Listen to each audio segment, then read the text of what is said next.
Good afternoon, Sir Pascal Yung from BS Queen 3F. And similarities between RA 9344 Philippines and the Juvenile Justice Delinquency Prevention Act. Number 1, focus on juvenile justice. Both laws aim to address juvenile delinquency by providing a framework for dealing with minors who are in conflict with the law. They focus on the rehabilitation of young offenders rather than just punishment. Number 2, protection of juvenile rights. Both RA 9344 and the Juvenile Justice and Delinquency Prevention Act emphasize the protection of the rights of juveniles involved in the justice system. They ensure minors are treated differently from adults with an emphasis on rehabilitation, education, and reintegration into society. Number 3, diversion programs. Both laws advocate for diversion programs which encourage alternatives to formal judicial proceedings for minor offenders, aiming to prevent juveniles from entering the formal justice system. The goal is to redirect young offenders towards rehabilitation and reintegration rather than punishment. Number 4, rehabilitation over punishment. The primary goal in both pieces of legislation is the rehabilitation of juvenile offenders. They stress the importance of education, vocational training, and psychological support to integrate young people into society. Number 5, establishment of juvenile justice system. Both laws establish systems or institutions that focus on juvenile justice, including specialized courts, detention centers, and rehabilitation facilities designed for young offenders, which separate from adult criminals. Then, differences between RA 9344 Philippines and Juvenile Justice and Delinquency Prevention Act. Number 1, age of criminal responsibility. RA 9344, initially the law in the Philippines set the minimum age of criminal responsibility at 15 years old.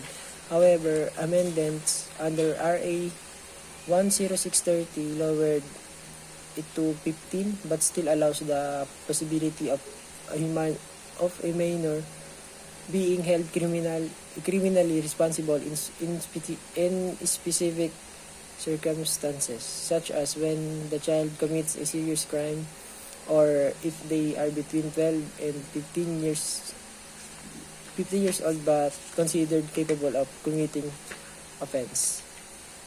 Number 2, system of juvenile detention. RA 9344, this law mandates the creation of Bahay Pag-asa, Homes of Hope, for the rehabilitation of children in conflict with the law. It emphasizes a non-custodial approach and encourage family-based care and community-based intervention. Number 3, cultural context. RA 9344, the law is based within the context of Philippine society and addresses issues related to poverty, family dysfunction, and lack of access to education, which are factors that often contribute to juvenile delinquency in the country. Number 4, emphasis on family and community. RA 9344. This law places a strong emphasis on family-based intervention and community-based rehabilitation for young offenders. The laws emphasizes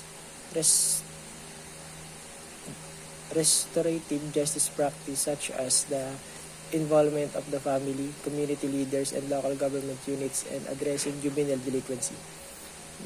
Number 5, federal versus nation system. RA 9344, the Philippine law is a national statute that applies uniformly across the country. It mandates the creation of a specific institution, the program for juveniles, and local government units are required to comply with its provisions. Then, conclusion. Both RA 9344 and Juvenile Justice and Delinquency Prevention Act reflect a modern approach to juvenile justice, emphasizing rehabilitation over punishment and focusing on the protection of juvenile rights. However, the laws differed in their specific particularly in their cultural context, procedural aspects, and the age of criminal responsibility. Despite these differences, both legal frameworks aim to ensure a more human and rehabilitative approach to young offenders within their respective societies. Thank you, sir.